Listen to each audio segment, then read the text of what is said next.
Saturday is a big day for the Finance Minister. Nirmala Sitharaman will deliver her annual budget speech on the 1st of February. This is our 8th budget speech, which in itself is a record. వ్యాపారుల దగ్గర నుంచి common man వరకు ప్రతి ఒక్కరు budget గురించి ఆశగా ఎదురు శనివారం బడ్జెట్ పార్లమెంట్ సిద్ధమవుతోంది. 3.0 లో వస్తున్న తొలి పూర్తి స్థాయి బడ్జెట్ ప్రవేశపెట్టబోయే బడ్జెట్ పై ఎన్నో ఆశలు పెడుతున్నారంటే చాలు మధ్యతరగతి ప్రజల్లో టెన్షన్ మొదలవుతుంది. ఆర్థిక మంత్రి ప్రవేశపెట్టే బడ్జెట్ లో నిర్మలమ్మ వరాలిస్తారా, వడ్డింపులు చేస్తారా?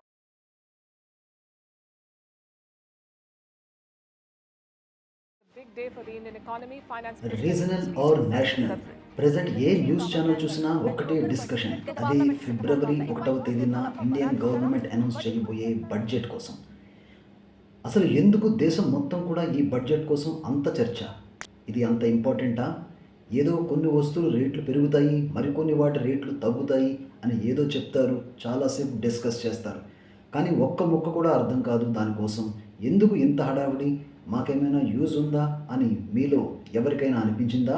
అసలు ఈ బడ్జెట్ అనే మాట ఎన్నిసార్లు విన్నా అర్థం కాదు అని, కానీ అదేంటో, ఎందుకో, దేనికి ఇదంతా అని మీకు ఎవరికైనా అనిపిస్తే ఈ ఒక్క వీడియో చూస్తే మొత్తం క్లారిటీ వచ్చేస్తుంది. ఆ తర్వాత ఇంకెప్పుడు కూడా బడ్జెట్ అనే కాన్సెప్ట్ మీద ఏ కన్ఫ్యూజన్ అస్సలు ఉండదు మీకు. అండ్ అక్కడ డిస్కస్ చేసే ప్రతి టాపిక్ కూడా మీకు చాలా క్లియర్గా అర్థం కూడా అవుతుంది.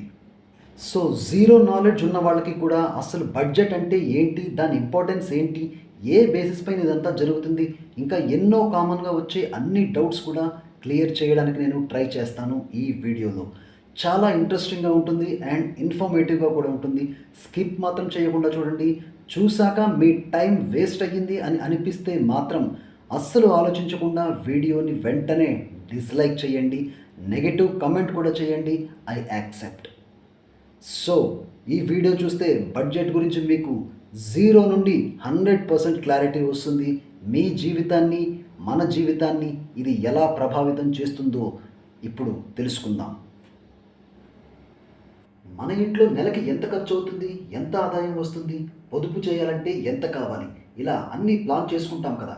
మరి మన ఇంట్లో ఉండే 4 లేదా 5 కోసం ఎంత ప్లానింగ్ చేస్తుంటే 1.4 బిలియన్ల జనాభా ఉన్న దేశం తన ఖర్చును ఎలా ప్లాన్ చేసుకోవాలి? భారత ప్రభుత్వం 45 లక్షల కోట్ల పైగా ఆదాయాన్ని ఏ విధంగా ఖర్చు చేయాలి? ఈ మొత్తం ఇండస్ట్రీస్ కోసం, రైతుల కోసం, సామాన్య ప్రజల కోసం అందరికీ ఉపయోగపడేలా ఎలా ఖర్చు చేయాలి? 2025 బడ్జెట్ వల్ల మీ జీవితంపై ఎలా ప్రభావం పడనుంది? మొత్తం అన్నీ డిస్కస్ చేద్దాం. అసలు బడ్జెట్ అంటే ఏంటి? సింపుల్గా చెప్పాలంటే బడ్జెట్ అనేది భారత ప్రభుత్వానికి వచ్చే ఆదాయం, ఇంకా చేయాల్సిన ఖర్చులకి సంబంధించిన ఒక ప్రణాళిక. ఎంత ఆదాయం వస్తుంది, ఎంత ఖర్చు చేయాలి, ఏ రంగాలకు ఎక్కువ నిధులు కేటాయించాలి, అన్నీ ఇందులో ఉంటాయి. దేశ అభివృద్ధికి roads, railways, education, health care, defence, ఇలా అన్ని రంగాలకు ప్రభుత్వం ఖర్చు చేయాలి. ప్రజలకు ఉద్యోగ అవకాశాలు, వ్యాపార ప్రోత్సాహకాలు, పేదలకు సంక్షేమ పథకాలు కూడా అందించాలి. ఈ బడ్జెట్ని ఫైనాన్స్ మినిస్టర్ తయారు చేస్తారు, కానీ ఇది వెంటనే అమల్లోకి రాదు. ఈ ఫైనాన్షియల్ ఇయర్లో అంటే 2025-2026కి సంబంధించిన బడ్జెట్ని ఈ ఫిబ్రవరి 1వ తేదీన ఫైనాన్స్ మినిస్టర్ పార్లమెంటులో ప్రవేశపెడతారు, కానీ ఇది వెంటనే అమల్లోకి రాదు. బడ్జెట్ ఒక్క రోజుల్లో ఫైనల్ అయ్యేది కాదు. దాన్ని 6 నుండి 8 నెలల పాటు ప్లాన్ చేస్తారు. 3 నుండి 4 వారాల పాటు ఈ బడ్జెట్పై లోక్సభ, రాజ్యసభలో చర్చలు జరుగుతాయి. తర్వాత పార్లమెంట్ దీనిని ఆమోదిస్తే అప్పుడు ఇది అమల్లోకి వస్తుంది. బడ్జెట్పై ఒకవేళ నెగిటివ్ ఫీడ్బ్యాక్ వస్తే కొన్ని మార్పులు కూడా చేస్తారు, కానీ మొత్తం బడ్జెట్ మార్చరు. మరి ఈ బడ్జెట్ని ఎవరు రూపొందిస్తారు, దాని ప్రాసెస్ ఏంటి అని ఒకసారి చూద్దాం. యూనియన్ ఫైనాన్స్ మినిస్టర్ ప్రస్తుతం నిర్మలా సీతారామన్ గారు ఈ బడ్జెట్ని తయారు చేస్తారు. ఫైనాన్స్ మినిస్ట్రీకి చెందిన అధికారులు, ఆర్థిక నిపుణులు, ఆర్బీఐ, ఎన్ఐటిఐ ఆయోగ్ బడ్జెట్ తయారీలో భాగమవుతారు. అయితే ఇక్కడ కొంతమందికి చాలా కామన్గా వచ్చే డౌట్, ప్రైమ్ మినిస్టర్కి ఈ బడ్జెట్తో సంబంధం లేదా అని. గుర్తుపెట్టుకోండి, ప్రధానమంత్రి బడ్జెట్ రూపొందించడంలో నేరుగా పాలు పంచుకోడు, కానీ ఆఖరి నిర్ణయం, ఆఖరి అంగీకారం ఆయనదే. అసలు ఈ బడ్జెట్ ప్రాసెస్ ఎలా జరుగుతుంది? జూన్ నుండి డిసెంబర్ వరకు ప్రభుత్వ అధికారులు, ఇంకా ఆర్థిక నిపుణులు డేటాని విశ్లేషణ చేస్తారు. జనవరి నెలలో బడ్జెట్కి సంబంధించిన ప్రాథమిక రూపాన్ని, ఒక డ్రాఫ్ట్ని సిద్ధం చేస్తారు. ఫిబ్రవరి 1వ తేదీన బడ్జెట్ని ఫైనాన్స్ మినిస్టర్ పార్లమెంట్లో ప్రవేశపెడతారు. ఇక ఫిబ్రవరి మార్చి నెలలో పార్లమెంట్లో ఈ బడ్జెట్ గురించి చర్చించి ఆమోదాన్ని తెలియజేస్తారు. ఏప్రిల్ 1వ తేదీన అంటే కొత్త ఆర్థిక సంవత్సరం ప్రారంభమైన రోజు నుండి ఈ బడ్జెట్ అమల్లోకి వస్తుంది. బడ్జెట్ ఒక ప్రపోజల్ మాత్రమే. ప్రజలు, పార్లమెంట్ సభ్యులు, ఇంకా ఎకనామిస్టులు అందరూ డిబేట్ చేస్తారు, వీలైతే కొన్ని మార్పులు చేస్తారు. ఈ బడ్జెట్లో చర్చించే ముఖ్యమైన విషయాలు ఏంటో ఒకసారి చూద్దాం. అసలు గవర్నమెంట్కి ఆదాయం ఎక్కడి నుండి వస్తుంది? ఇది పాత డేటాను బట్టి చూపిస్తున్న నెంబర్స్. మన ఫ్యామిలీకి కావాల్సిన మనీ ఎలా సంపాదించుకుంటామో దేశం కూడా డెవలప్ అవ్వాలి అంటే ఇన్కమ్ సోర్స్ అనేది ఉండాలి. దేశానికి రెవెన్యూ ఎలా వస్తుంది అని ఇక్కడ మీకు ఎక్స్ప్లెయిన్ చేస్తున్నాను, చూడండి. ఇన్కమ్ ట్యాక్స్ రూపంలో, కార్పొరేట్ ట్యాక్స్ రూపంలో 18.23 లక్షల కోట్లు అంటే సుమారుగా 41% ఆదాయం ఈ ఇన్కమ్ ట్యాక్స్ ఇంకా కార్పొరేట్ ట్యాక్స్ రూపంలో వస్తుంది. జిఎస్టీ అంటే గూడ్స్ అండ్ సర్వీసెస్ ట్యాక్స్ రూపంలో 9.56 లక్షల కోట్లు, సుమారుగా 21% ఆదాయం ఈ రూపంలో వస్తుంది. ఇంకా ఎక్సైజ్ డ్యూటీ రూపంలో అంటే పెట్రోల్, డీజిల్ ద్వారా వచ్చే పన్నుల రూపంలో 3.52 లక్షల కోట్లు అంటే 8% ఆదాయం.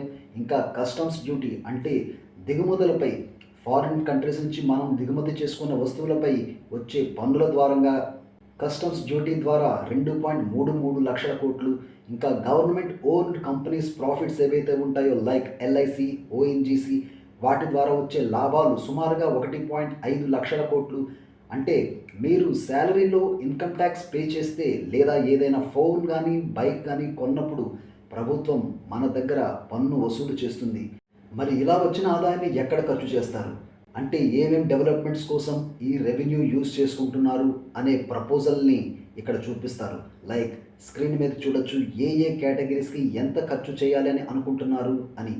ఇండస్ట్రీస్కు, ఇన్ఫ్రాస్ట్రక్చర్స్ కోసం అంటే రోడ్స్ ఇంకా రైల్వేస్ కోసం సుమారుగా 10 లక్షల కోట్లు. డిఫెన్స్ బడ్జెట్ కోసం సుమారుగా 5.94 లక్షల కోట్లు. అగ్రికల్చర్ ఇంకా రూరల్ డెవలప్మెంట్ కోసం 4.6 లక్షల కోట్లు. ఎడ్యుకేషన్ అండ్ హెల్త్ కేర్ కోసం 6.98 లక్షల కోట్లు. ఇంకా పెన్షన్స్ అండ్ వెల్ఫేర్ స్కీమ్స్ కోసం దగ్గరగా 8.2 లక్షల కోట్లను ఖర్చు చేయడానికి ప్రణాళికను రూపొందిస్తారు. అంటే ప్యూర్లీ ప్రజల లైఫ్ స్టైల్ మీద ఈ బడ్జెట్ అనేది ఎఫెక్ట్ పడుతుంది అని అర్థమవుతుంది.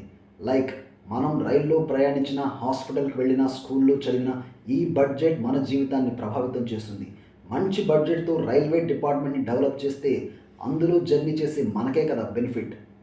సో ఇక్కడి వరకు బడ్జెట్ అనేది ఎంత ఇంపార్టెంట్ అని ఒక క్లారిటీ అయితే వచ్చింది అనుకుంటున్నాను. అయితే ఈ బడ్జెట్ మన దేశానికి అండ్ మనకి మాత్రమే కాదు, బడ్జెట్ కేవలం భారతదేశానికి మాత్రమే కాదు, ప్రపంచ ఆర్థిక వ్యవస్థకు కూడా ప్రభావితం చూపుతుంది.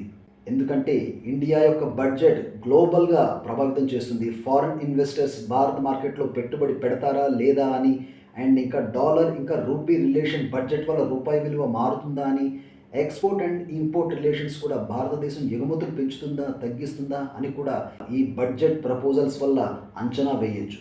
వేరే దేశాల్లో కూడా బడ్జెట్ ఉంటుంది, కానీ ఇండియా బడ్జెట్ను ప్రపంచం మొత్తం ఎక్కువగా గమనిస్తుంది. ఎందుకంటే భారతదేశం ప్రపంచ ఆర్థిక వ్యవస్థలో 5వ స్థానంలో ఉంది. సో ఇండియా వేసే ప్రతి అడుగు కూడా ప్రపంచం మొత్తం గమనిస్తుంది. భారతదేశ చరిత్రలో ఇప్పటి వరకు జరిగిన బడ్జెట్స్లో కొన్ని ముఖ్యమైన బడ్జెట్లు అండ్ వాటిలో మేజర్గా ఫోకస్ చేసిన థింగ్స్ ఏమున్నాయనేది ఇక్కడ ఒకసారి చూద్దాం. 1991లో లిబరలైజేషన్ బడ్జెట్ని మన్మోహన్ సింగ్ గారు ప్రవేశపెట్టారు. భారతదేశం ప్రైవేట్ కంపెనీస్కి ఆపర్చునిటీస్ ఎక్కువగా ఇవ్వడం మీద ఈ బడ్జెట్లో ఫోకస్ చేశారు. ఇక 2000 సంవత్సరంలో ఐటీ రెవల్యూషన్ బడ్జెట్ని యశ్వంత్ సిన్హా గారు ప్రపోజ్ చేశారు. ఐటీ కంపెనీలపై ఆదాయ పన్ను తగ్గించడంతో భారతదేశం టెక్ దిగ్గజంగా మారింది.